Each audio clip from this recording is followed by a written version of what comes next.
On What Grounds podcast. Alright, I don't know if, you want to carry on, just doing regular banter, before we, get started, We certainly can. How newscasters do it, and it's you're wondering if they're saying shit to each other, and it's hey, you're a bitch, or something. Yeah. It's oh, whoops, we're recording. Whoops. Yeah. Alright, We are. hello everyone, and welcome to our second episode 2 of On What Grounds podcast. Good morning. We uploaded our first episode uploaded finally yesterday, and we now have a Facebook page if you want to go and give us a like. But here we are, episode 2. And good morning, Kristina. Good morning. We got up early today. We didn't plan on it. We got up around 4:45. Blame it on my new work schedule or what have you, but here we are. We've got our coffee, and we are good to go. All right. I think we've been doing pretty good as far as starting with a topic every episode and just kind of rolling with it like we did before. Mm-hmm. Kristina, what are your thoughts on vices? When I say vices, it could be coffee, it could be Miami. Could be Miami. Nah, Miami's not a vice. What is the first thing that comes to mind? Vices. I'm thinking more towards the lines of, Sammy, what are you doing? That's not what I'm thinking more towards. Always getting into the laundry. All right. Just don't eat the sheets. Sammy, get down. Get down! What are you doing? Now he's just staring at us. Anyways, all right, let's talk about vices. My views on vices, I think more along the lines of addiction and stuff. Vices doesn't have to be just drugs, doesn't have to be just alcohol. It can just be something that we tend to have a liking towards. I don't know. Give me an example. Give me an example of a vice. Anything. The first thing that comes to mind. It could be cigarettes, it could be coffee, it could be alcohol, it could be drugs. Well, gee, babe, I don't know. Based on the name of our podcast being On What Grounds, I have a feeling that we'd like to talk about coffee. Let's talk about coffee for a second and how much of a vice it is for us. Sure. Yeah, we definitely drink plenty of it.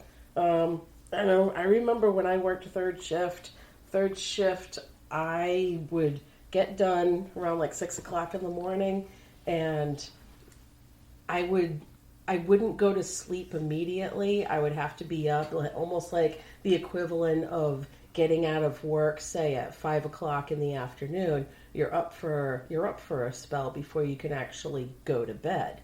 No, so this, on the flip side of things, third shift is the same idea.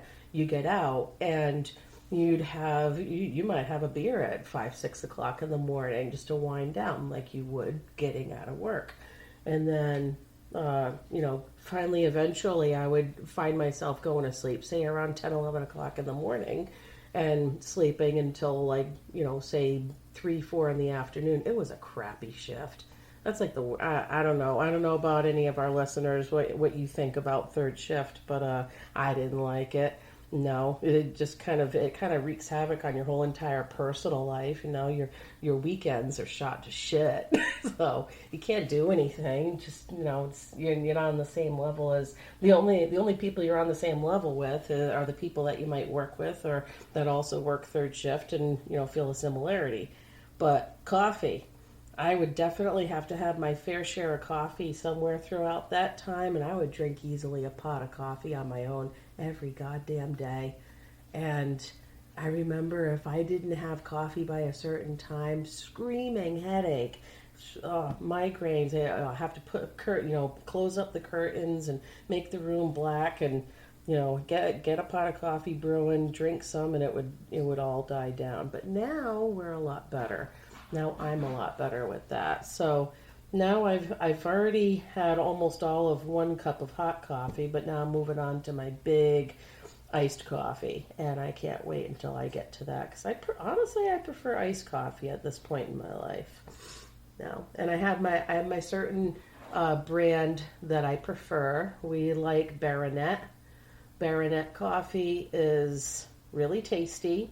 All of their flavors, I like how they fuse the flavor into the bean.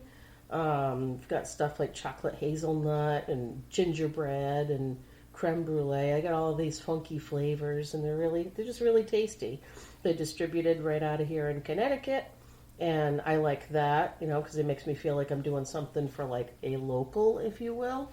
And so I'll buy a bunch in bulk, and we'll have tons of coffee here, and we'll brew pots and pots, and keep a nice big pitcher of iced coffee in the fridge at all times, and yeah, live and die by it. No, I mean, there's some other brands out there that are all right, but no, Baronet is where it's at. So if you haven't tried Baronet yet, give them a whirl. They're really good. No, so coffee, I would definitely say is a vice. Alcohol, I don't really have I don't really view alcohol as a vice. I can take it or leave it with booze. We've kept booze in our fridge for literally years. Yeah, we really don't drink booze that much. No, it's just not really, and like we're social drinkers. Yeah, I mean, it definitely happens, but it's like we'll have it in there, and then we'll take like 2 or 3 for each of us, and then like maybe we'll drink 2, and yeah. I kind of tend to feel like shit after drinking, so I just, I don't go to it. I'm not a teetotaler. I don't down anybody for, if that's what their vice is. No, but no, I mean, if drinking ends up being a problem for somebody where they live and die by it, well, that's maybe where the difference is between coffee and alcohol. Is alcohol can kind of debilitate you, and yeah. I can drive and drink coffee. I can't drive and drink alcohol. So there is a difference in vice, I guess, where that's concerned. Yeah, definitely. But how about when it comes to vices? How about when it comes to gambling? Do you want to talk about gambling? Let me air my dirty laundry, and let me say, yes, I would like to talk about gambling for a second. Ever since Connecticut legalized online gambling, I've had to really work hard at staying away from it, because I definitely dabbled a lot in it last year. It didn't bankrupt me or anything like that. No, I ended up walking out with my head held high still at the end, but gambling is a little bit of an issue, a little bit of a beast that I need to keep in check. Is it's easy for me to just fall back into it. However, like I was telling Peter the other day, so the last time that I dabbled around with online gambling was back in November of last year. I think it was like November 16th was literally my last day that I decided to play any of online slots and stuff. Slots are my go-to. And I have my favorites, of course, like anybody would. And so I just had enough, and like somebody on the verge of quitting cold turkey, I literally just deleted the app, deleted apps, plural, deleted the apps, walked away from it, and I literally, for days on end, would count the days. Okay, it's been 3 days since I last gambled, 4 days since I last gambled. No, it's been a week, it's been 2 weeks, and so on. Well, the other day, so here we are now in March, so it was like 5 months. I decided to check in on gambling for a second. They sent me an email offering me like this little promotion, and I'm like, oh, you know what? Let me just give it a try. So here I am, downloading the app again. Downloaded it, played a certain amount of money. Nothing crazy, but like I said to Peter, I felt like I was basically opening the door, looking in, and yep, it still looks shitty all around here, and closed the door again. That was the equivalent of it to me. No, I poked in long enough to play, and then bowed out and deleted the app all over again. And this time around, I didn't I don't feel like the withdrawal symptoms, if you will. No, I've definitely felt the withdrawal back in November from gambling. I missed it, but I knew that it was the best for me. And, I had told Peter about it, and, he was starting to feel a little uncomfortable about my gambling. And so I didn't want it to be something that would wreak havoc on our marriage or on our finances for that matter. And so, I let it go. And this time around, poking my head in, I felt perfectly fine about ducking back out again. So I'm glad about that. I'm glad about staying away from it because I like money. I love money. And I want to hold on to my money. No, my focus is on paying off my credit card debt. No, my focus is still there on that. I'm working hard on that as much as I can. And, it's a battle. It's a battle every day to be debt free. We would all love to be debt free, and sooner or later, when I graduate from doing my college thing, I'll be faced with that bill, and we'll see what happens at that point in time. But I'd rather face those things than worry about gambling and not having that money and putting it towards gambling, putting it towards a vice that's unhealthy, and not getting anything in return for it except a lot of sleepless nights. And I don't like having a nervous feeling in my stomach. No, it makes my stomach nervous. When my stomach feels nervous, I know I'm doing something wrong. I'm doing something bad and something not good for me. So I'd rather feel better, have my conscience clear, so to speak. Yeah. So, yeah, vices, current vices, definitely coffee, battling, I guess you could say in a way, a gambling addiction, loosely speaking, but I'm doing all right with that. I'm staying away from it. So what about you, babe? Vices? Vices. You know what? Let's stick with the whole, keeping yourself in check realm.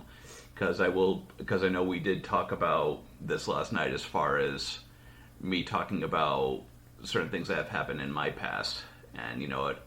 I am gonna tie it to what is going on right now. To talk about the elephant in the room. We live in Connecticut, and cannabis is now legal in Connecticut. Yay! And my whole stance on that is, since it is legal again, you could say I've been, how shall we say, dipping my toe in the water again. And what I mean by that is, a little bit here and there, but honestly, before that, before it had become legal in Connecticut, I hadn't even touched it or anything like that since I was 19. That was a little while ago. Yeah. So we could definitely talk about that conversation. So back in college, freshman year in college, I had what you would say was a very irresponsible year. I was never addicted to anything, but basically I was just like, you know what, I'm just going to put whatever I want into my body. And so my freshman year in college, I was taking LSD, I was taking ecstasy, I was taking mushrooms, I tried PCP. I was basically living on pot, waking up in the morning and smoking, and I'd basically be on it all day, every day, and I was just on it all the time. And weekends come, and you're drinking, and so, and again, I wasn't addicted to anything, but it was just kind of like a, if you saw somebody, who had a heart problem and they were eating 5 McDonald's cheeseburgers a day, you'd be like, do you really think you should be doing that? I don't know if that's a good idea. But yeah, no, it's definitely a very irresponsible year, and it definitely bit me in the ass that summer, the summer of my freshman year. So the summer of my freshman year, I was working 12-hour shifts at a sticky paper factory. I was what was called a baler, where you basically gather the trash and you would bale it together, wrap it around in wire, and you pull a lever on the baler. And so I was doing 12-hour shifts with that, still partying at night. definitely dealing with some personal things because there were certain people that I went to college with that I felt like I got close with that were not going to college anymore. But Did they quit? they went to a new college. Oh, but okay. That may be a conversation for another day. But anyways, it was all catching up with me, and I basically, no sleep, just full of drugs, and went to my parents, and I'm like, listen, here's what's been going on. I feel like just saying, like, I feel like I need like a timeout for myself or help or to go talk to somebody. And they had me go speak to a therapist, and that therapist ended up prescribing for me sleeping pills, and the sleeping pills did not work. So here I am taking sleeping pills, and I'm not able to sleep. They sent me to a new therapist, and they prescribed me antidepressants, but I was not depressed. So, and I'm sure anybody could tell you that somebody taking antidepressants that is not depressed, it turns you into a psychopath. Yeah. And basically, so you know what? Usually what I'll do is I'll say, like, here's what actually happened and here's what I thought what was going on at the time, but you know what? I'll try and interweave that. So basically, I had all that in my body, partying, no sleep, sleeping pills in my body, but I'm not sleeping, antidepressants in my body, but I'm not depressed. Like I was seeing things on the wall, trying to sleep at night, I could feel hands touching my back. So it's like, imagine like, like if you have a cat on your back and like the cat is like pawing at your skin, like it felt like human hands on my back that were doing that.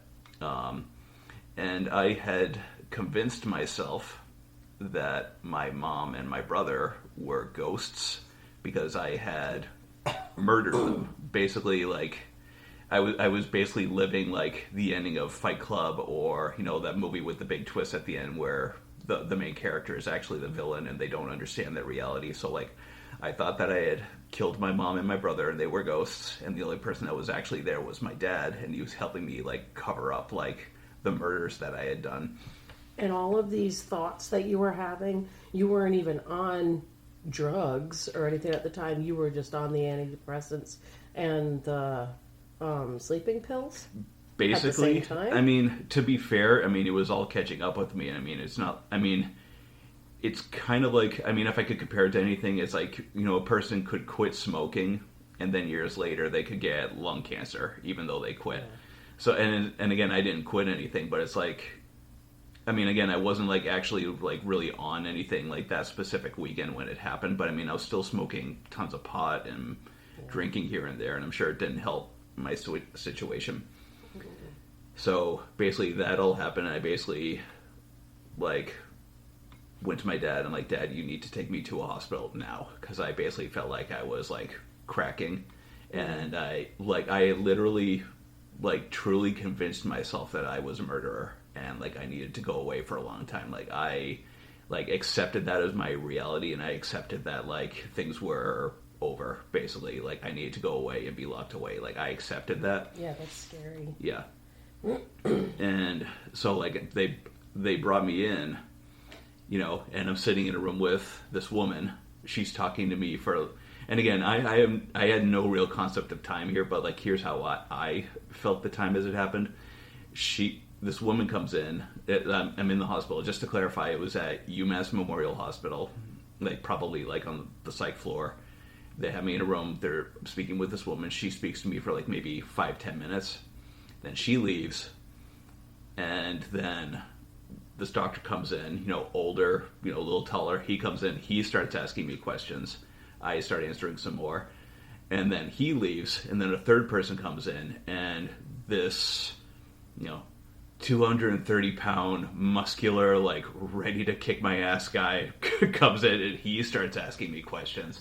Basically, like and looking back on it, they were probably bringing somebody in, and it's like, okay, if shit happens, we need somebody that can tackle this person, basically. Because like literally, like at the time when I was talking, like I was literally holding it like all in, like I felt like I was about to like pop like a soda that had been shaken up. Yeah. And they basically said, and basically like summed it up, like they're basically like, so why do you want to be here? Why do you feel like you need to be here? It's like, And I basically just told him, it's like, because I don't understand what's real, and I think I have hurt people, and I think I'm going to hurt people or myself. So you need to do something about that. Yeah. And so they put me on a hospital bed, and I could hear Mom crying in the other room, and so yeah, it's heartbreaking because again, the whole situation sucks. But yeah, they put me on a hospital bed. They wheel me into a room, and it's a room full of people screaming because they're going through the same thing, like screaming, yelling, and there's nurses running around taking care of stuff. And they wheel me into a spot, and there are 4 police officers there. And for you? For me. Yikes. Yeah. And so they're just there, and they're just hanging out, and they put an IV in me, and then I ask, like, what is that for? It's like, it's saline. And I'm like, well, what's saline for? It's like, oh, it's salt water, or it's seawater. And at the time, I was thinking to myself, like, that's not supposed to go in my body. And I'm like, you're trying to fucking kill me. And then I just completely exploded. And then it's like, it took, like, all 4 of those police officers to, like, hold me and, like, bending and twisting my arm. And they put, handcuffs on me, and they cuffed me to the bed. And then the nurse comes over and puts a catheter right in me while I'm screaming. And let me tell you something. Somebody putting a catheter in you while you're trying to fight 4 police officers is not exactly a fun experience. But yeah, it was awful. It was horrible. And they shot me full of something. And then I completely passed out and then woke up and it was morning. How did you feel in the morning? Refreshed. So were the birds chirping? Were the butterflies not quite. fluttering? I'll get to phase 2 of this story because again, I was in UMass for I think it was like a good week or 2 weeks, and let's just say that floor was full of characters. My roommate basically was Benicio del Toro as Dr. Gonzo, the attorney in Fear and Loathing in Las Vegas. Like legit, like just this large man, like big mustache, curly hair, like my roommate was Benicio del Toro, but full on, scumbag, I'm gonna burn your house down, you piece of shit, like, and it's like, what? And of course here, again, I'd given a year of my life to partying and stuff, and of course I loved that movie, so it's like, what are the odds that my roommate would be the attorney from Fear and Loathing in Las Vegas? You didn't happen to have a guy there also that talked about Makos and Pasangs and Swedish fireballs? No, but I'll get to some of the other characters. This one really weirded me out. And again, this is like a hell of a place to be in when you're recovering from questioning your reality, because we would have these group sessions, and one of the guys there, I swear, looked like Colonel Sanders, like had the white, like the white suit, like the white Southern gentleman outfit, the black frame sunglasses, completely white hair, complete, white mustache. And I think he was in there because he had a stroke from drugs, and so he would talk, and just and that, like, it was hard for him to speak. Yeah. But again, when you're recovering from something like that, it's like, okay, I've got Dr. Gonzo and Colonel Sanders in a group meeting with me. Mm-hmm. There was another woman that was there. Like, I swear, like, her, like, face had froze. Like, she had, like, this, like, her mouth was always open. She was older. It looked like her hair was dyed red fake. Had this pink, like, scarf around her, fuzzy scarf around her neck. And she talked about, hey. And she was talking about, Peter, do you have a boyfriend? Do you have a girlfriend? And it's like, no, I don't. My granddaughter might like you, but she's in jail for trying to beat up her boyfriend. And it's like, whoa, that's very nice. We had an art therapy session, and I had here I am painting dinosaurs with a woman who may or may not have, been a sex worker. And she has scars on her wrists. Ooh. And she's swearing to herself, and here I am just painting this T-Rex. So we're having this art therapy, and it's just kind of like, and so and it was kind of like after that, and they're saying, oh, maybe the stuff was laced, and it's like, maybe it was, I don't know, it's like stuff that I've been doing.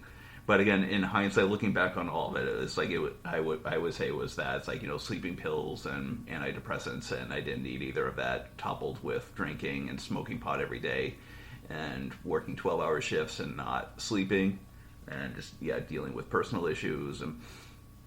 But like I remember them sitting down, like they wanted me to be on meds for like 6 months, and you got to keep in mind I was going to be going back to school in like 1 month. Like this all happened in like the end of July, beginning of August, and it's like, my sophomore year is right around the corner, and then Mom fought basically. It's like, nope, we're gonna have him on meds for a week or 2 weeks, and then we're gonna do that, and we did that. And I remember before we going back to school, Mom basically sat me down, and she's like, it's like, listen, I love you, and we all make mistakes, but if this happens again, we're pulling you out of school, and that's that. And that was that for me. It's like, you know what, I'm done. I'm gonna chill out on this, and no more drinking, no more smoking, no more doing anything. So it's like when I came back to school and like everybody's having fun and people are drinking and they're smoking pot, attractive people are in the corner kissing, and it's just like, here I am, the fucking total fucking square, just kind of sitting there, and like it's like, yep, I'm a fucking dweeb, here I am. But that really helped me get into music even more, because it's like when I started the band that I was in, it was, for more than anything, it was just to help me keep my mind and my hands occupied, basically. It's like, you know what, I need to play some drums and write some music and, keep my thoughts occupied, and that's that. And like when that happened, like I hadn't even drank until, I want to say it was like 2007, 2008, like around that area. And so John, my brother, for people that are listening, we attended a wedding, and it's like, and like I just watched that episode of South Park where Randy has the disease of alcoholism, and he's in the wheelchair. He's like, I have alcoholism, and the moral of the episode was like, all or nothing is easy, but to be able to do a little bit and then put it down, that's true discipline. And it's like, you know what, maybe I can have some champagne at this wedding. And then it's like, we were in the studio at the time recording vocals for an album that we were doing, and it's like, you know what, maybe I can have a Guinness like after our session is done. And it's like, let's see how this goes, and let's see what's what. And then after that, it was just like, and like how we just talked about, I mean, we'll like have alcohol in the fridge, and we'll each bring 2 beers to a party, and then we're good. That's it. Yeah. Well, you know what I was just thinking? When we went to the Azores, that was almost 5 years ago, and when we were there, I got this it's like a little nip of this liqueur. It's still in our refrigerator now. No kidding. Still haven't had it. No.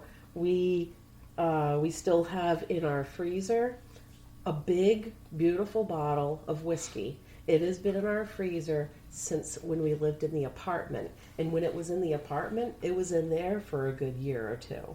So we've had a bottle of whiskey in our freezer now for 4, maybe 5 years. Unopened. And it's just sitting there. It's weird. Even like the other week when I just, we had my coworker come on over with her husband to take a look at the stove, and they freely open up their booze. They brought over some booze, and that's all good and everything. And they're like, oh, have something. Okay, all right, I'll have something. I took a beer out of the fridge, cracked it open, and I drank literally half of it. I could not finish a single beer, and it was just like a light beer, like a Corona style beer. No, it wasn't anything crazy, and I couldn't do it. I felt like hot flashy and sweating my ass off. Yeah, I mean, I can't just have a beer casually. Like let's say like a beer with like dinner or something like that. Like I'll have it, and then it's like all I want to do is like nap. But you know what though? If you put a good plate of food in front of me, I will eat the shit out of it.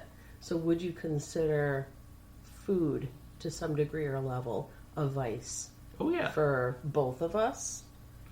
For me? For you? To even back it up, I will definitely say, and we don't have to dive too much into this, but we definitely can say that I don't want to use the word addiction, but we could definitely say that, how should we say, like, impulse control? Weakness. Impulse control, or lack of impulse control, does run in my family. You know, I mean, and not everybody, but I mean, there are people that are there. So, I mean, I definitely think that that's a part of that for me, too. Like, you know, you put a plate of food in front of me, and it's like, oh, that looks really good. And it's like, it's kind of hard for me to, like, you know, manage how much I eat. Because, I mean, let's face it, you know, we've gotten older, and, you know, I've definitely gained weight since we've met. Same. And we are working on that. And for the record, anybody listening, if you've heard of DDPY, Diamond Dallas Page Yoga, that shit is awesome.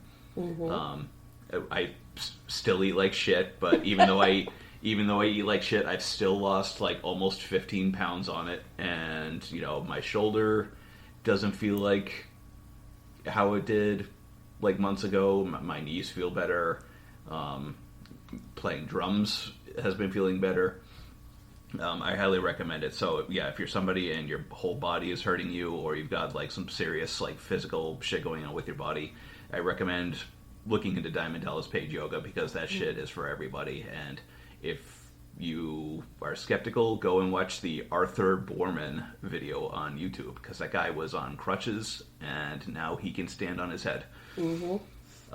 Yeah, on my end, personally with the DDP yoga, I haven't lost 15 pounds like you, babe. No, I'm lucky if I'm keeping off 5. But at least I can say to my benefit is that I do like the structure. I like how we are staying consistent with this program.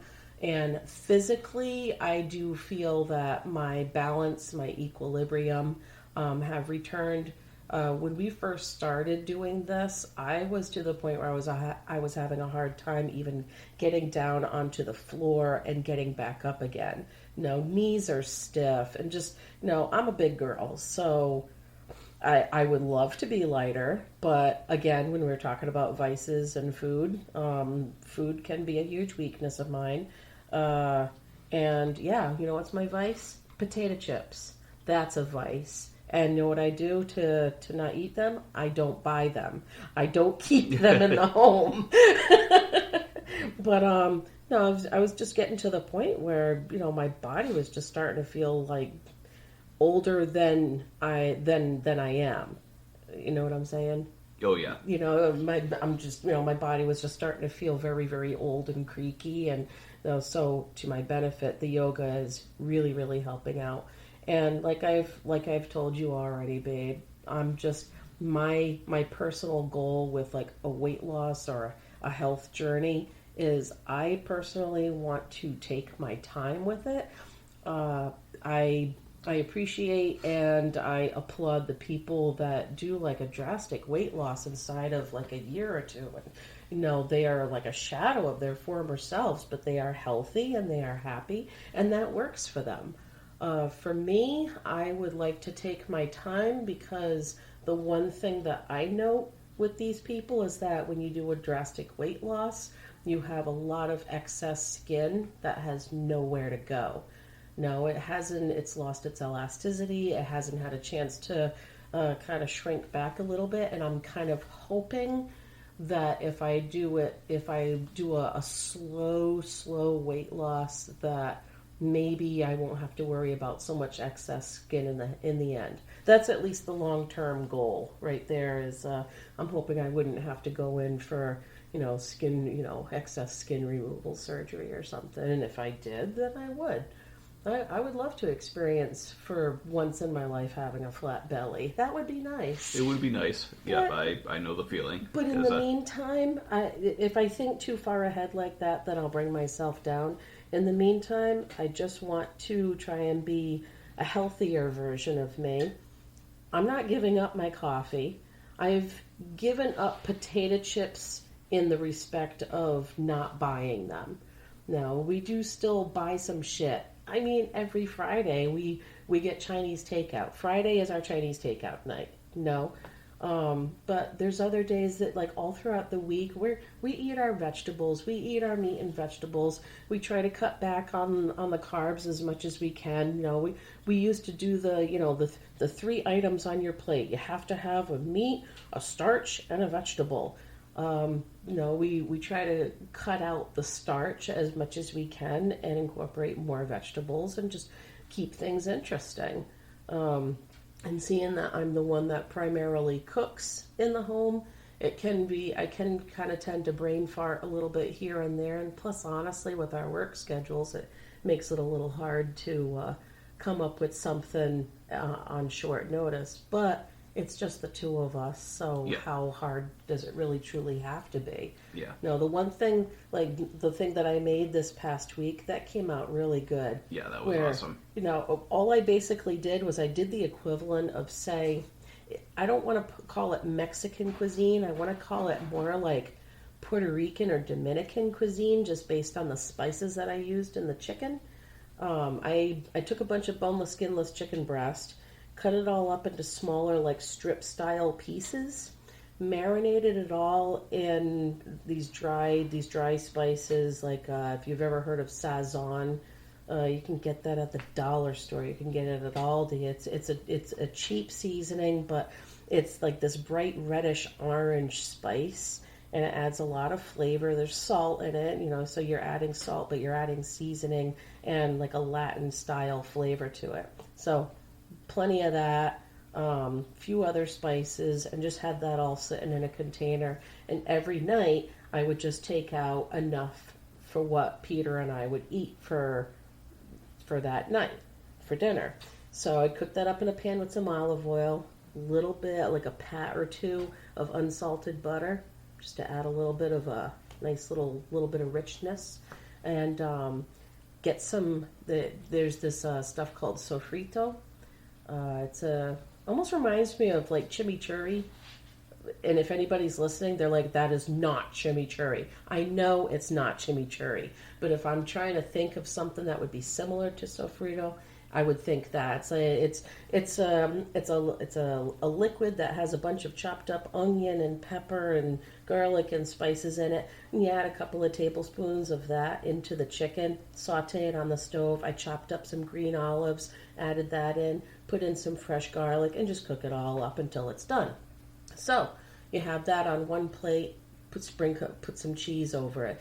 Or if you want to be sassy, put a little bit of some queso cheese over it instead. Ooh. And then in a bowl on the side was all of your salad stuff. So we had like fresh spinach leaves, fresh sweet peppers. I put some fresh salsa and a little bit of light sour cream on it. Cut up avocados, and so and then I just drizzled some olive oil. There wasn't any salad dressing, so I just drizzled some olive oil, and that was our meal all this past week. So it was meat and vegetables. So trying to do better things, trying to be healthier. It's a challenge. Yeah. No, we like food. Yeah. It's a vice. Yeah. With that said, are we going to have pizza tonight for dinner? We might. I mean, you gotta have fun, and it's good to enjoy yourself. But I mean, especially speaking for me too, I'm definitely hitting that point where it's like, even with food, it's like it's a good idea to watch what I'm doing with myself. Even like, how I mentioned last time, how I suffer from chronic tinnitus. I mean, that could be caused by high blood pressure, and like sometimes when we do yoga, I can actually like feel my heartbeat in my head behind that ear. So It's like, okay, is that like a blood flow thing? But yeah, maybe I should ease back on the salt a little bit. Yeah, so it's like stuff like that. I mean, because there are people my age that like, or our age that because they don't take care of themselves, they drop dead. Yeah. And not knock on wood. Mm-hmm. Everybody, if you could hear that, I'm knocking on wood. Mm-hmm. There you go. Is that your head? But yeah, and on this subject too, and sorry to circle around back again, cannabis. Cannabis is legal in Connecticut. And I remember, and sticking with that theme of like, discipline, like all or nothing is easy. And like I had been thinking about it from time to time, and it's like, oh, maybe I could. And this was before it was legal. It's like, oh, maybe I could, but it's like, you know what? It's illegal. I don't need that kind of headache. And the type of work I was doing at the time, I was working in special education, and I was a job coach, and I was operating a 7D vehicle with a 7D license, and it's like all they would need to do is do a drug test, and I would lose my job right there on the spot. So it's like I genuinely had it's like, you know what, I don't need that kind of headache, and I need to be responsible. Because at that job, I had seen people leave. There were people that had been there and had worked with them for like a year or two, and then next thing you know, it's like, hey, it's time to do this, and then next thing you know, you didn't see them the next day. Yeah, so it's not worth it. And for me, I just kind of joked around. I was like, if they completely legalize it and I'm making a job where it's like I can completely afford it and have no worries about it, like financially or anything like that, then we'll see. And then lo and behold, they did that, and I got a new job, and my new job is great. And it's like, you know what? All right. It even says like, oh, let me see if they drug test. And it's like, and they don't. And, so it's like, why not? Give it a try. I will say this, though, like, again, talking about my experiences, I am definitely keeping an eye on it, because obviously you don't want to go down a rabbit hole where history repeats itself. And I will say a warning sign for me is I've definitely had those times where I've noticed, like, I've gotten a little more irritable about things than usual. Like, I think there was one night you and I, because again, married couples, we will argue, married couples argue, they fight, they have a disagreement on something. And Not us, though. That never happens to us. Yeah. No comment. Or, well, I am commenting, but it's just like, I would, like, whatever we were talking about or butting heads on, like, I was getting so fucking pissed off. Like, I was, like, gritting my teeth and, like, and then... How far back was that? Like, maybe... A couple months ago? Like, maybe, a month or two ago, and it was just, like... And, like, I thought to myself, like, well, had I, done it more than 2 days in a row this weekend? It's like, yeah, I did. It's like, all right, you need to chill out for a few weeks. Okay. And, yeah. I did that, and it's like, it's fine. And even, like, looking at it, like, at this week, like, work has definitely been crazy this week. And, again, I'm still adjusting to basically being out of the house 12 hours a day every day, because, again, it's a hike to get there, and it's a hike to get back. And, we had our grand opening this week, and I wasn't able to be there for the opening this week because I actually had to go to a training. Like, the timeline got all messed up, so I went to this 3-day training on top of that, and, like, we're implementing a new system at work, and there's issues going on with that, and, so I'm waiting to hear back from that, and, then there are disagreements on how things should be handled digitally at work, and again, I have been working on that new system, and it's like I really, like, am invested in it. It's like, I want it to succeed, and here I am, like, here and there, like, even before the training, like, hopping on just to, like, do some edits real quick and check on, like, the help tickets I put in, and like, yesterday, like, we were at work, and some news came my way, and I was losing my cool a little bit at the end of the day. And again, it's been a long week, and even, like, all staff are just kind of like holy shit, like, it's definitely been a week, and it's like me kind of looking back on it yesterday is like, okay, does that have anything to do with cannabis? Is it just because of the fact that it's been a long crazy week, and I'm a human being, and nobody's perfect, and it's like the week is catching up with me? It's like, but is it just correlation and not causation? So it's like when it comes to stuff like that, I'm definitely want to keep an eye, because again, if something like that is just going to bring life or, like, quality of life down, it's like, then it's like, worth it. Yeah, it's like, get rid of it, just do it. It almost reminded me of a Bible quote. If your eye, what is it? There's, you know what I'm talking about. There's a Bible quote in there. If there's a rafter in your eye or something, remove your eye. It's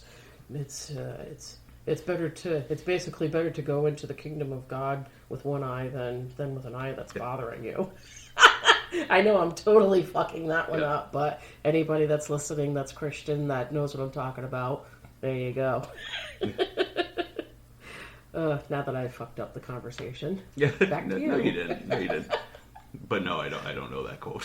No. And better for you that you don't. Yeah. You triggered a memory. I can't talk this morning. A memory. I remember. I remember. A memory. I created a new word. Memories. Memories. Yeah. I don't know. You triggered a memory when you were talking about your episode and brief stint in psyche ward at the hospital. You reminded me about my little stint in a psyche ward. Mine was a lot more brief than yours and a completely different reason. I'd like to talk about that for a second. So let's go back about 18 years ago, and I was in my first marriage, and our marriage was crumbling apart. That reason doesn't need to be talked about. But what I can talk about is that our marriage was crumbling apart, and on the night where it was said that they didn't want to be with me anymore, and that this was the end. I had a breakdown, and they stayed out in the living room, and I went into the bedroom, and I took a whole entire bottle of pills and ate the whole entire bottle, not the plastic bottle, but the contents. I took the whole entire thing, and then I had this big giant glass, like a vase that you could stand. It was on the floor, and it was a tall vase that reminded me almost of like a baseball bat in shape. And I took the thing and treated it like a baseball bat, and I was just so distraught, and I just took it and I just wailed it out against a piece of furniture in my bedroom, shattered all over the place. I ended up getting a huge glass cut on my leg because of it. Got a few stitches there. But I was just so frightened over what I had done with taking the pills that I went out into the living room, and they were still awake, and I just threw the empty bottle at them. And I said, this is what I did, and I'm scared. And they're looking at me with big wide eyes, and they're like, what did you just do? Did you just take all of that? And I'm just like, I'm scared. And they called an ambulance, and they got me to the hospital. I stayed overnight. I stayed overnight in a regular room, and even a chaplain came to visit me.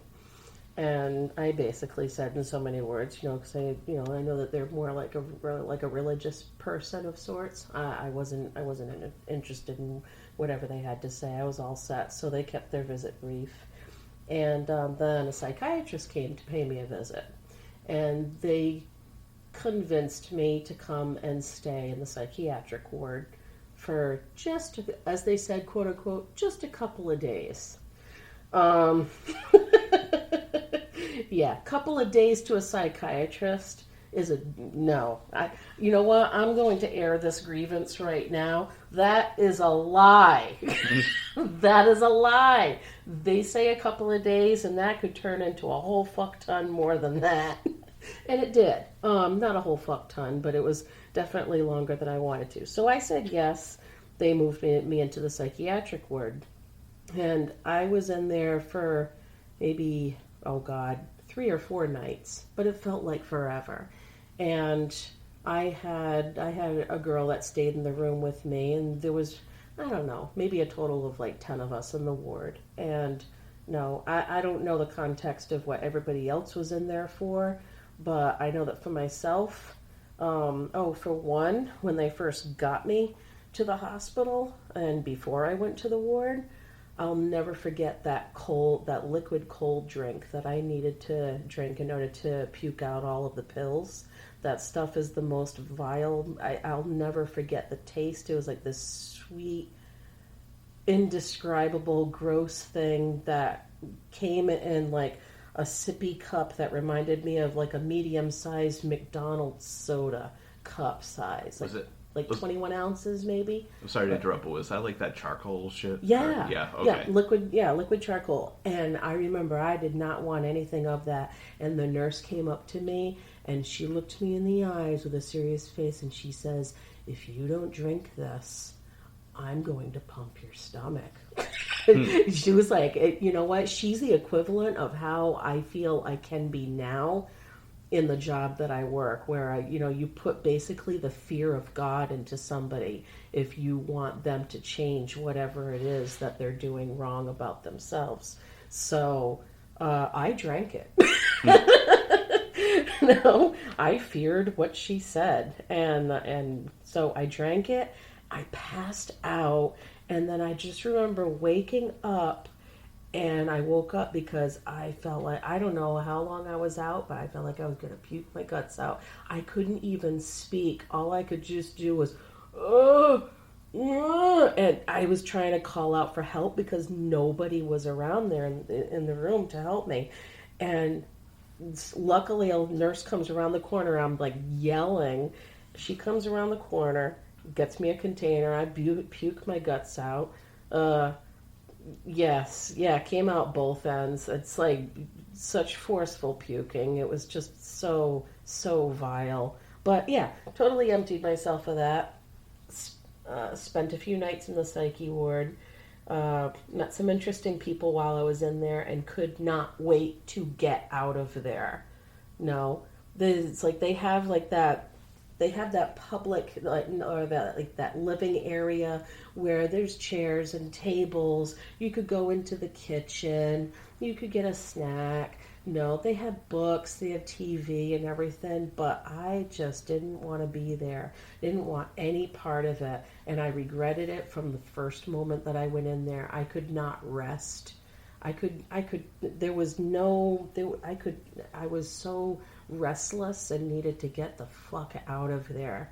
No, when I first got there, I was wearing my glasses and I was wearing this long pajama sweater thing that I had at the time. That's what I went there in. I think I was wearing slippers. I didn't have any clothes. I didn't have anything to change into. It was just a horrible experience. I don't wish it upon anybody. Getting out of there, getting out of there and coming home, the whole entire experience was absolutely horrible. No, that was probably one of the worst years ever in my life. I don't want to go back in time and experience that all over again, ever. Me neither. No. I don't think anybody wants to be in that situation. I certainly did not. No. You reminded me when talking about what you were wearing. I should know when I went. The entire time I was wearing a Cannibal Corpse Tomb of the Mutilated t-shirt. So here I am walking around with these people, who are going through their own shit, and I just have on my t-shirt 2 zombies going down on each other. And they're like, "Oh, this guy definitely needs a room." Yeah. So with a straitjacket. No, just kidding. Yeah. Yeah. So, and I'd like to remind anybody listening, this is a comedy podcast. We have one of our tags. Yeah. And we're both huge fans of some dark humor. So no, if you get offended easily, then maybe this podcast, maybe listening to us, is not for you. We can get really candid. We can get pretty dark. We can laugh about things that maybe a lot of people don't. I'm not going to say shouldn't, because you can do whatever the fuck you want to do as long as you're not hurting somebody else. But this is our podcast. Yeah, if we want to talk about stuff, that we just laugh about and we can relate to each other about, that's what we're here for. Now, if you want to laugh about it, awesome. If you take it seriously, what we have to say, I'm sorry. So move on. But and it was nice having you listening to us. But and feel free to change your mind and come back again at some point.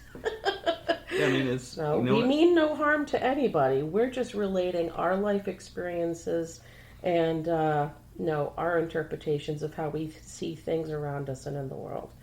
And sometimes you have to take things with a grain of salt and chalk things up to life experience, put them behind you, but come back to them every now and then just to remember them and remind yourself you don't want to go through that ever again. No? And that's why there's actually something that I really want to say too, and I still get a kick out of it to this day, and I think I've told you this before, is about lying versus telling the truth. Okay. All right. So I was back in my 20s. I was not really always the most honest person on the planet. No. Lying to myself, lying to my ex, lying to my friends, my loved ones, lying, just lying. And now I totally love and enjoy telling the truth.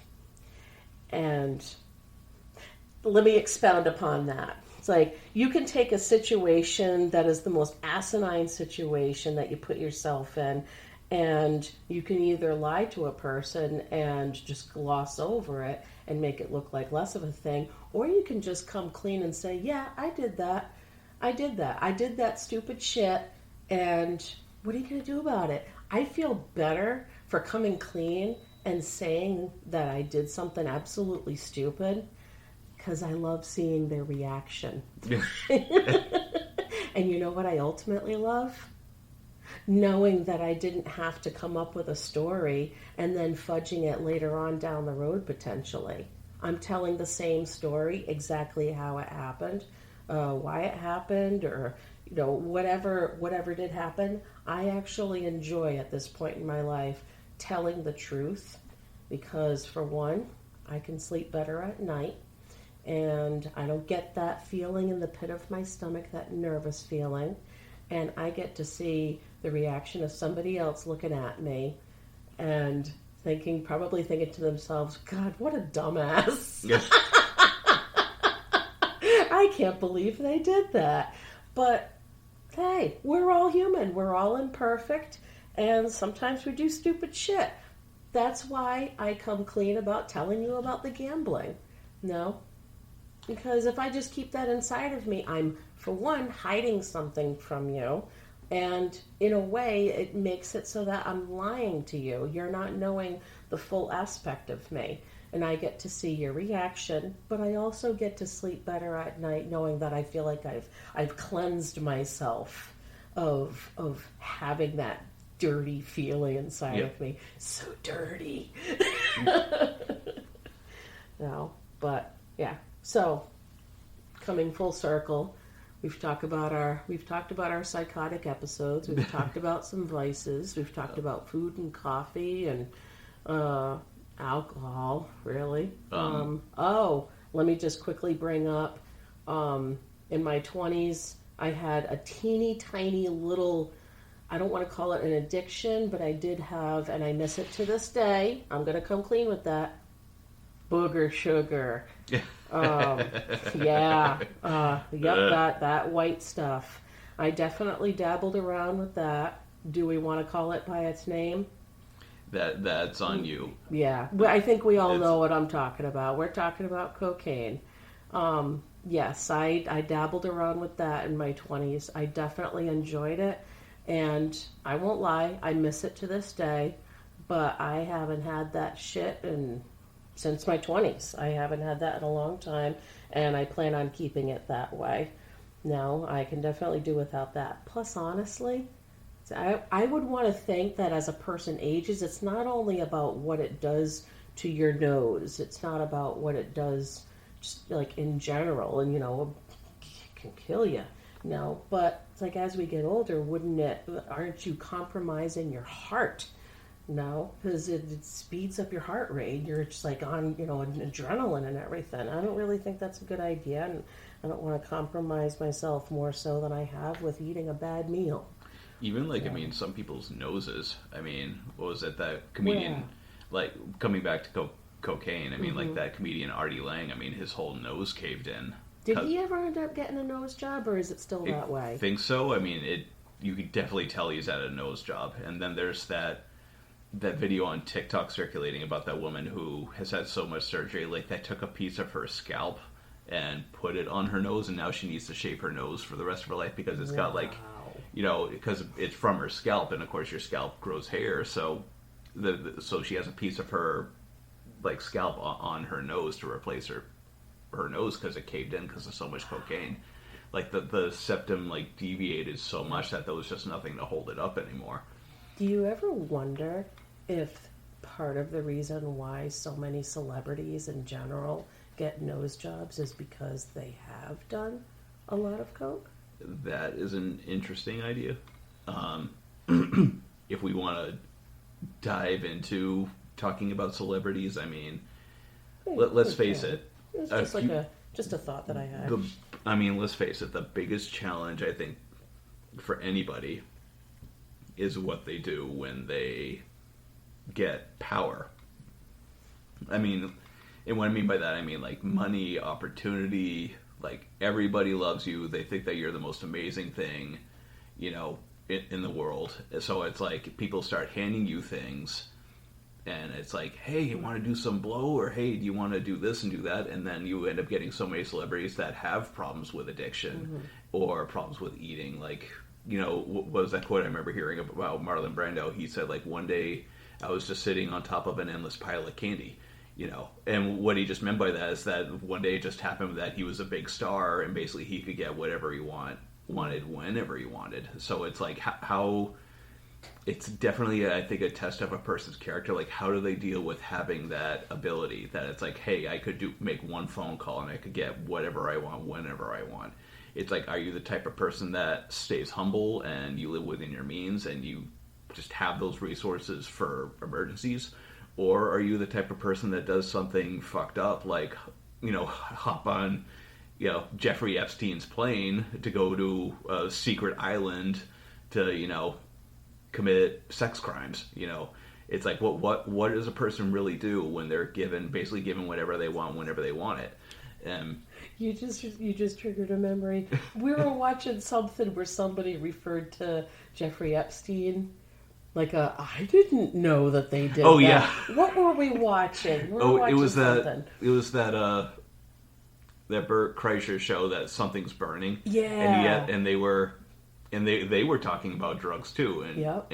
and what was it? It was Whitney Cummings, and she was like saying something that's like, I never done cocaine, and she said it that way, and he was like, way you said it like that, it's like you didn't know the meaning of the word. It was like hearing Jeffrey Epstein say underage, and yeah, I remember. And Bert, he's like, underage. Yeah, and I was in tears when I heard that. Yeah, that was. I love it when Bert Kreischer laughs. Yep. When I hope I pronounced his last name right. I think so Kreischer. too. Yep. Yep. And Bert, if you're listening to this, I'm sorry if I pronounced your name wrong, and you can get back to us on that. In fact, if you want to come on our podcast sometime, you certainly can. You're invited. Yeah. And again, but his laugh is phenomenal. There's that video that I always go back to where he sounds like a monkey when they're talking about him like hitting his wife. Yeah. And yeah, Tom Segura's like, where do you think you would hit her? You're like, in the face. Would it be an open hand or a fist? It'd be a closed fist. I never slapped a person in my life. Yeah, it's too funny. And again, let's take a brief break. You know what? That is a good idea, dear. Alrighty. And we're gonna pause. You're just gonna move the mouse.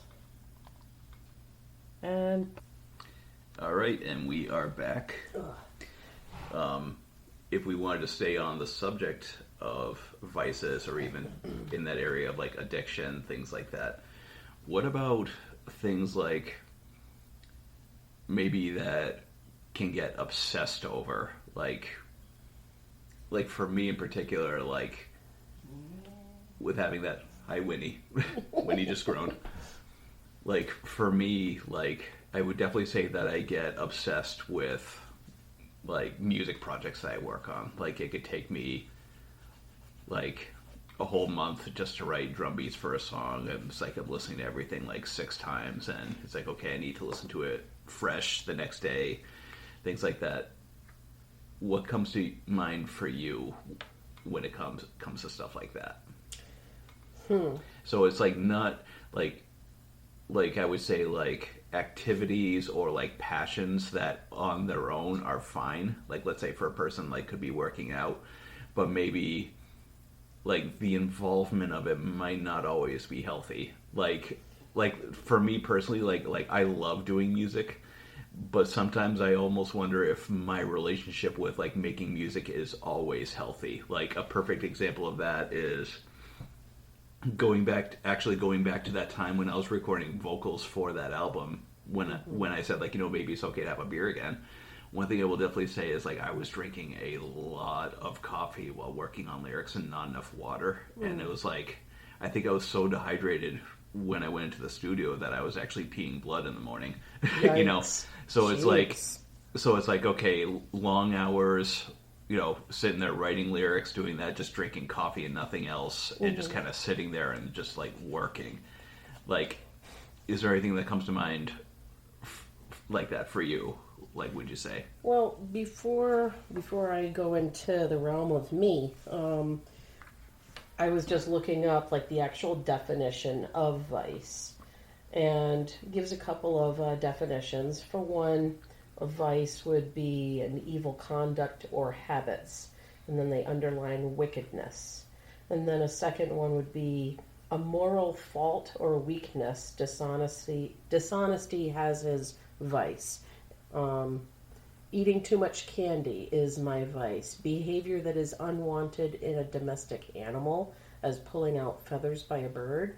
I don't know about that. An abnormal behavior pattern in a domestic... Why are they talking about an animal? In a domestic animal, detrimental to its health or usefulness. But let me just go back to the main page. Main page, immoral or wicked behavior. Criminal activities involving prostitution, pornography, or drugs. An immoral or wicked personal characteristic.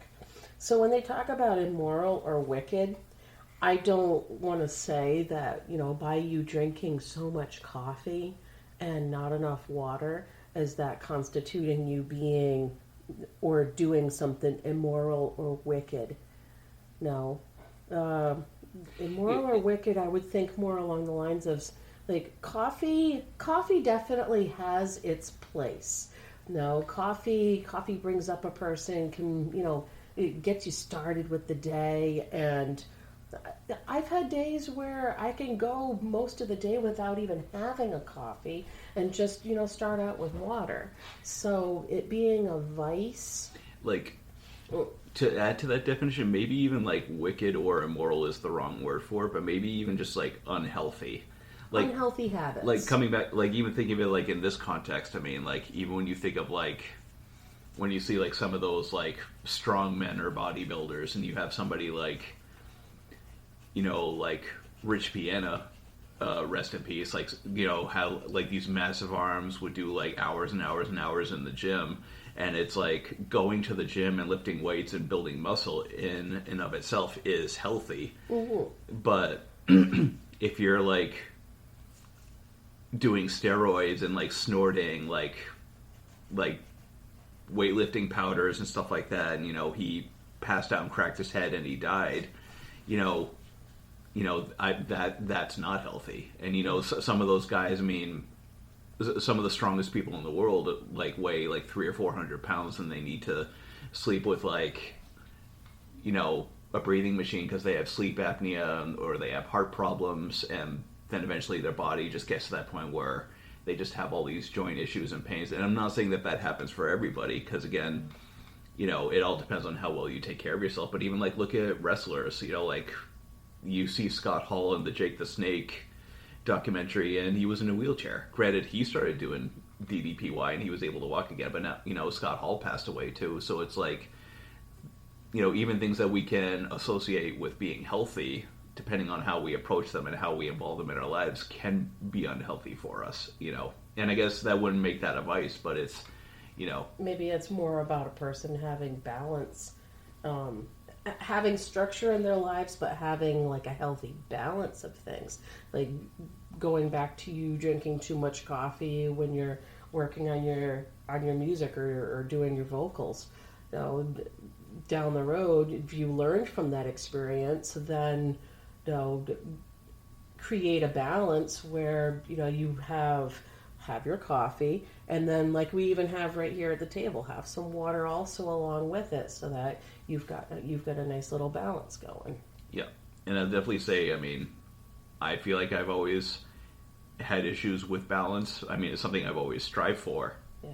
And I think that is definitely a good goal to have. But again, it's like, hey, I'm going to go and do this. And the next thing you know, like you're spending all day on an activity when it's like maybe you didn't need to do that all day. It's like maybe it's, it's like, here's an example for you. Because again, like when I work on mute, when I like actually sit down, it's like, okay, it's time to work on some music, whether it's like editing or writing or, practicing. It's like I get involved in this, like that's my thing. And it's hard for me to like balance that out sometimes with like everyday things. Like today, like when we're done with the podcast, like I said, I'm going to go plan working on music. But it's like, so sometimes the day can get away with me. It's like next thing you know, like 4 or 5 or more hours go by, and then it's like, hey, those curtains for the basement came in. Like those soundproofing curtains for the practice space. So it's like, like, hey, are you going to make time for that too? It's like, well, if music takes too much time today, I might not get to that. But it's like giving myself that limit. It's like, hey, maybe it doesn't have to get done today, and I can make some time for that too.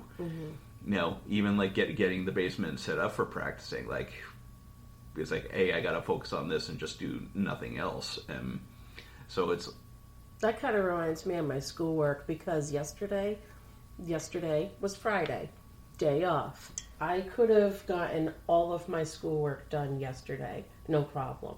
But granted, I slept in, had a little bit of a late start, but all I could accomplish was getting the quiz done. I did the quiz, and I still have discussion post replies that I have to take care of.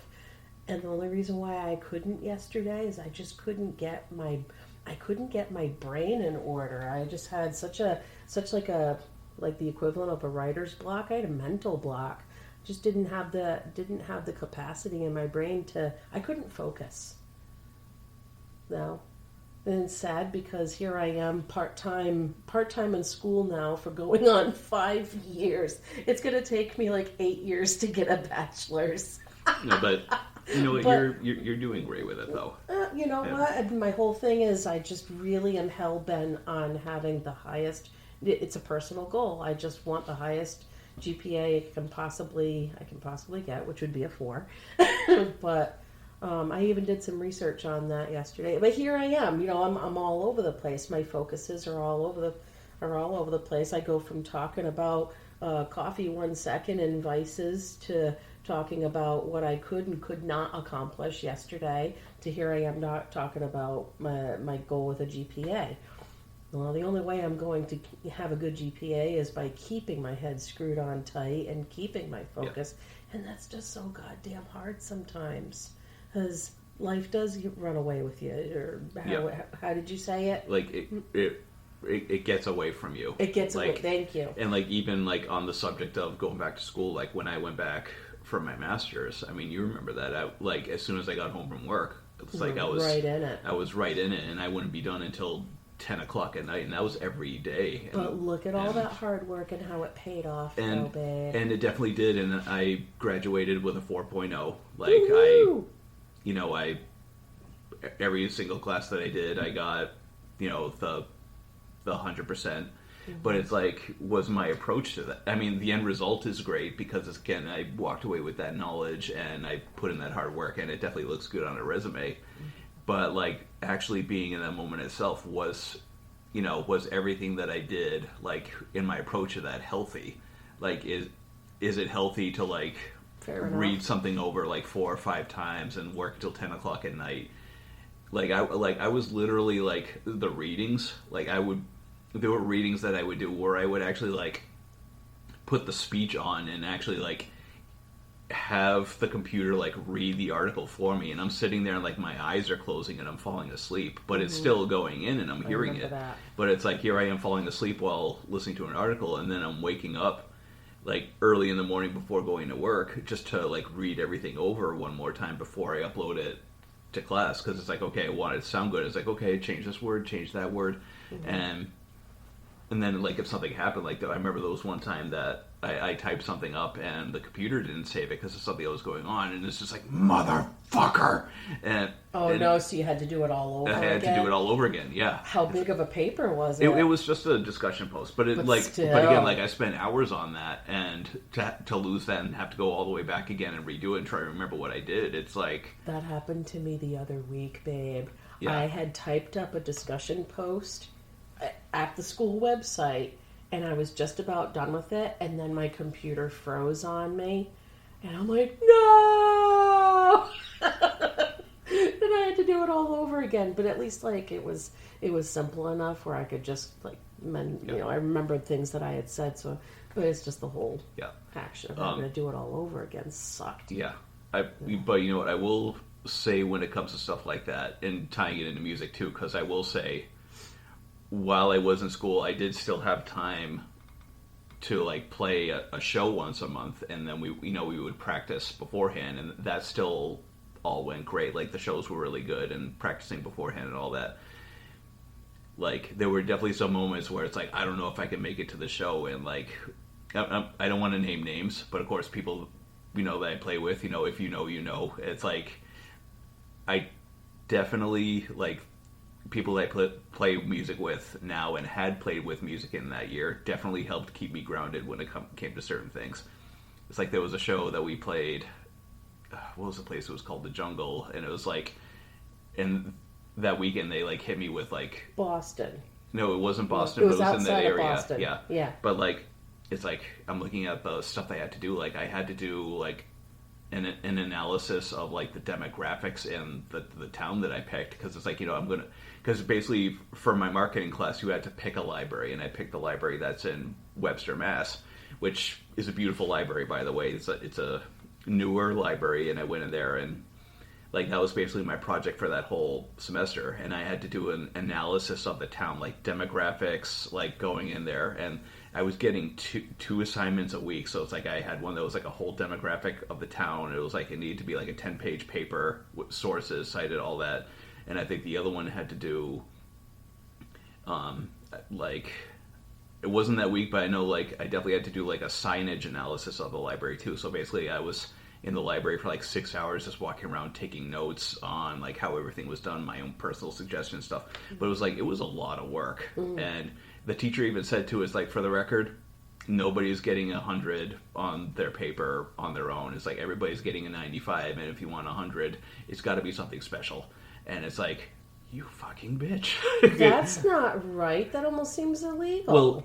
Well, here's the thing on that. They made the argument that if you get a 95 in a class, it still counts as an A, and it still counts towards a 4.0, even if you have a 95. But that's still fucked up, though, because you could make a perfect paper, and what are they going to find wrong with it in order to warrant you getting a 95 and not a 100? Yeah. So what happened?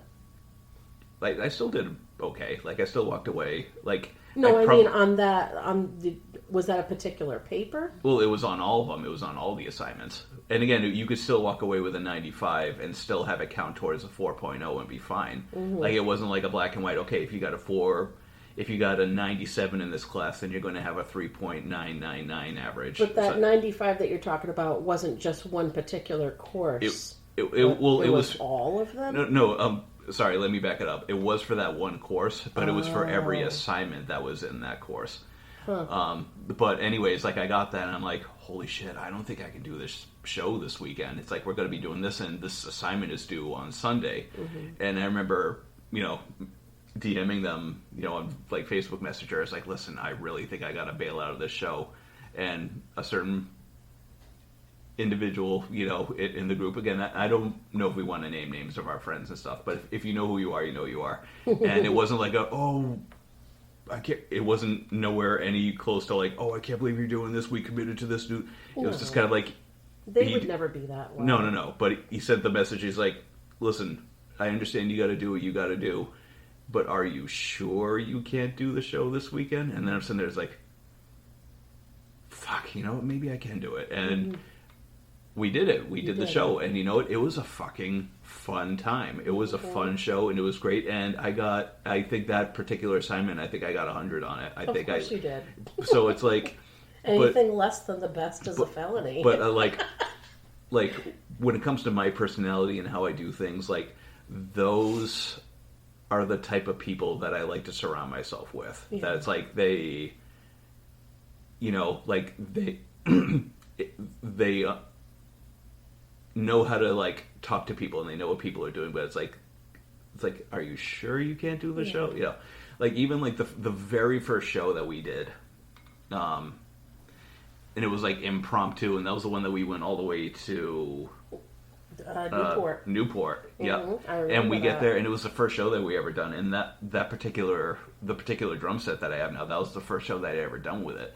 And it was like my first time in years even taking that kit apart and then getting to the show, and then looking at it, I was like, I don't know how to put this back together again. So it's like I mean, like when we were really getting into the shows, like I had a full routine and a practice and stuff like that. It's like, okay, I'm going to take this part to do that. And it was like, I think we got pretty efficient, especially for the size of the kit, because like I know it's fucking cymbals and all that, and it's like, it's a big kit, babe. It's not, I know it's not practical at all, but it's like, come on. It's like half of a Neil Peart kit. It's like, it's metal and everything gets used, and it's like, you know what, let's put on a show. It's like, I understand it's not practical, but anyways, we had done that show, and I swear it must have taken me like a whole hour. Like they ended up putting us as being the last band that night. It must have taken me like a whole hour to get everything set up. Mm-hmm.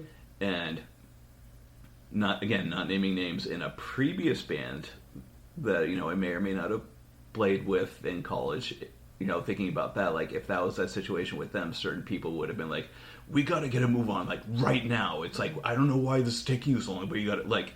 And listen, if you're in the middle of like doing something and you know that the clock is ticking and you're trying to get your shit figured out, you don't need somebody barking at you saying, hey, this needs, it's like, it's not going to help the situation, especially if you need to keep your cool before you're about to perform in front of people. It's like that just rattles me even more. It's like, if you're going to be performing in front of people, you got to get your zen on. It's like, you got to have a clear head and you got to be like ready to go. But if it's like somebody's breathing down your neck and barking at you, it's going to throw you off, or at least it would throw me off. But I would do the same. That would happen to me too. At that particular show at Newport, it was just like, you got to do what you got to do, and it's like nobody barked at me, and it definitely set the tone for like, it's like, this is going to be great. And honestly, like, I would say like my playing and performing in front of people has gotten better because of that in front of people. Because again, back in college, it's like, my whole body would tense up, and it's like,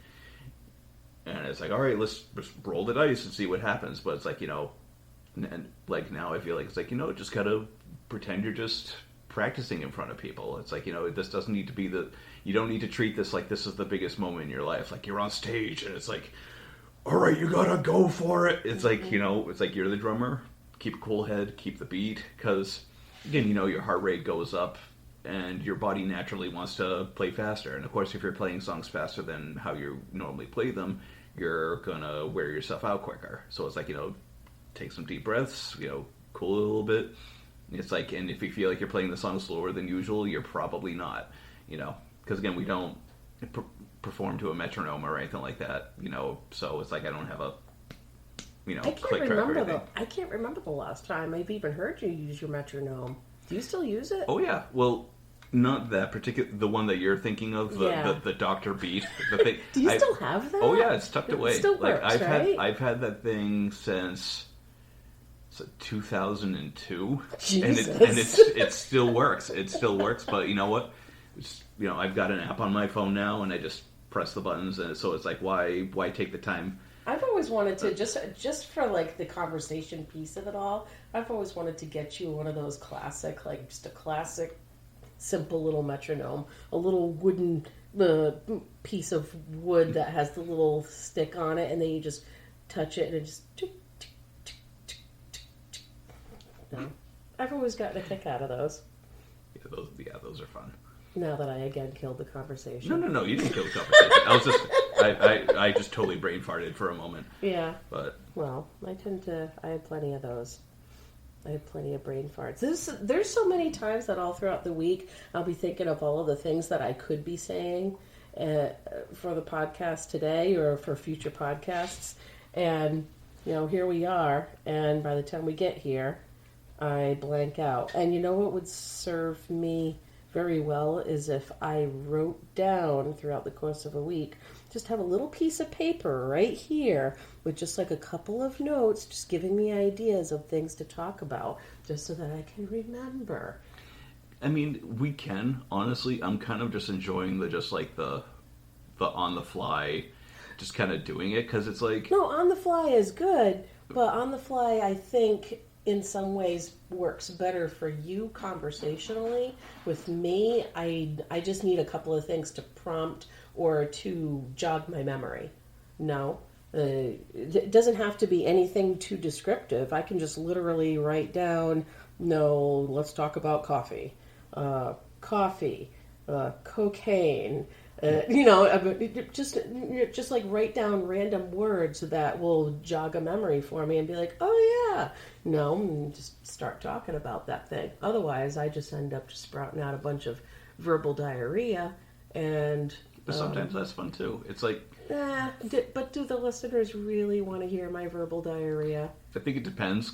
I mean, it's like the podcast that I like. I just like hearing people. It's like, there's two people in a room and they're shooting the shit. And sometimes that's just kind of cool. Well, shooting the shit is one thing, but if there's nothing substantial in the conversation that's coming out, if I'm not saying anything of substance and it's just a bunch of, if I'm using it throughout the course of a conversation, just a bunch of thes, ofs, as, ifs, all of those words, and I'm not using any nouns, then how substantial is what I just said? Fair enough. You know what I'm saying? To be fair, we're also not like established comedians like Joey Diaz and talking about stories about when they kidnapped that person on a cocaine deal that went bad. Oh, and, I know. I would love to be a storyteller like that. I mean, don't get me wrong, I definitely have plenty of stories, I think, up my sleeve. I just need to write down a few words that can prompt me to remember them when we're sitting down here and sipping our coffee and wanting to talk about shit. So stuff for me to work on along the way, just so that I don't blip out and suddenly we have silence. And then it's like, what do we do now? What should we talk about? what should we talk about? Yeah. How about if we hit pause again for a second? All right. So anywho, is that supposed to happen? Oh yeah, babe, that's all right. All right. Anyways, yeah. Well, while we were at a quick pause, I did grab that little notepad and I wrote down a few suggestions for some future episodes. And should I say what they are now, or should I just kind of like hold off and surprise the listeners? Should we surprise the listeners with topics? It's almost kind of like... Or something to look forward to for the future. You know what? Let's list them, because it's almost kind of like, when you watch a show and they'll have like little sneak peeks of like what's going to happen throughout the whole season. So I think I like the way so let's do it. All right. So here's what I've written down, and it's mostly me because this is I need some kind of crib notes, if you will. But the first thing that we may talk about down the road is cooking. I know, that doesn't exactly sound too thrilling or anything, but cooking, I'd like to talk about potentially my history with cooking. Like the backstory, childhood, how I learned, what I know, opinions on things. Maybe even if the listeners want to contribute any of their opinions along the way when it comes to cooking or whatnot. Cooking in general, that might be a future episode. It's not a vice, all right? At least maybe it isn't. No, it's not. I have a thing for the BioWare video game called Dragon Age. The Dragon Age series, I would absolutely love to talk about that on a future episode because I have a deep, profound love for that series, in particular Inquisition, and I am chomping at the bit for their next game installment to come out. But that'll be a future episode that we will definitely ruminate and talk about at long length, and can't wait. To some degree or a level, I might even want to talk about future episode cars, like past cars that we've driven, experiences that we've had with cars. I don't know about you. I don't think you have. I've definitely been in some car accidents in my life, and to like talk about those experiences and everything, it'd be something I might want to talk about. Sorry to interject. Coming back to Dragon Age, it might even be interesting to do one just on video games in general. Because again, obviously, I've got games that I love to play too, and that would be a good conversation. Absolutely. Cars, I've definitely been in an accident myself, and that would also be a good conversation too. Okay. Obviously, not today. Cool. Future episode, music. Now that can go in different directions. Music, we could basically talk about Peter's musical history as in regards to, what educational background, what you play, we could definitely talk about music in that context, and even like the minimal that I have known in my past of like playing instruments and stuff like that. Then we could do either the same episode or another episode talking about music as to, what music do we like out there today? What are you listening to? What do I listen to? What do we like? Yeah. We'd something in the music realm. Movies. I think movies, we could definitely talk about what we were raised on. We're not going to say it now, but what were our first movie experiences?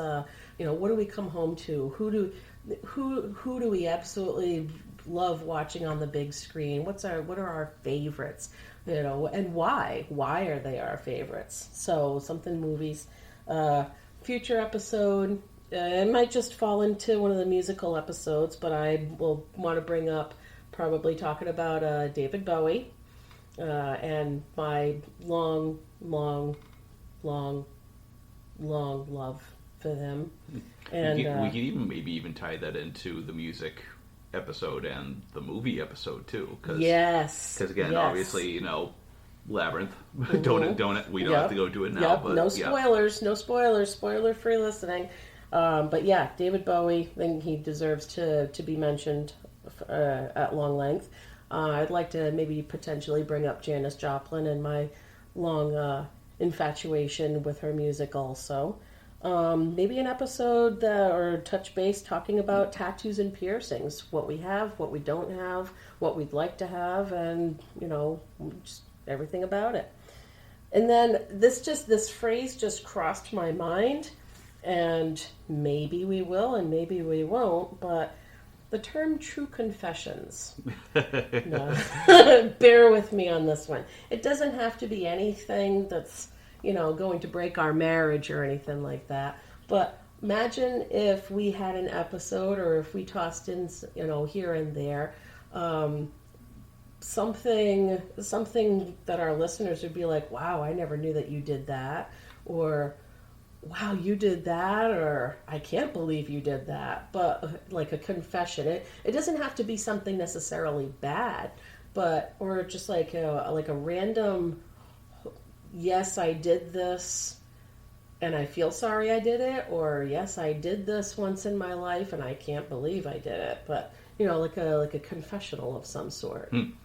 No? It's funny because some things are coming to mind, but I almost feel like a lot of those can go into the categories that we already have planned, because they relate to them. Yeah. But now here I am thinking of just stupid shit that growing up, that it's just really? It's you fucking weirdo, kind of just being a kid, and it's hey, I once did, so maybe that could tie into that too, but I like that idea. Yeah, just, random thoughts while I'm sitting here. So, and if we have any other random thoughts along the way, we'll, maybe future episodes, I'll think of other things, and we'll give you like a sneak peek, so to speak, as to what future episodes may bring you wonderful, wonderful, amazing listeners out there. And so, I guess, would you say this is a safe place to wrap up and say goodbye? Yeah. Well, yeah, the pups have been really quiet this time around. There hasn't been any barking this time. And I'm kind of disappointed in a way, because I was kind of hoping for Whimper to, like, at least let out one little woo! She woo! did. She did let out a little, Yeah, she thing that groaned she a does, little yeah. bit. Winnie groans sometimes. So, and it's hilarious. So I guess I would say, if you listen to this whole episode, or if you listen to the entire first episode, like, hey, thank you. That's great. We're just two people shooting the shit on a Saturday, and if that's entertaining, that's great. And Over a lot of coffee. yep, and Why do you think we have to pause it sometimes? yep. So have a great week, depending on when you're listening to this, and we'll see you next time. Wu-Tang and meow meow. And Over and out. all right. Roger, Roger. Bye-bye.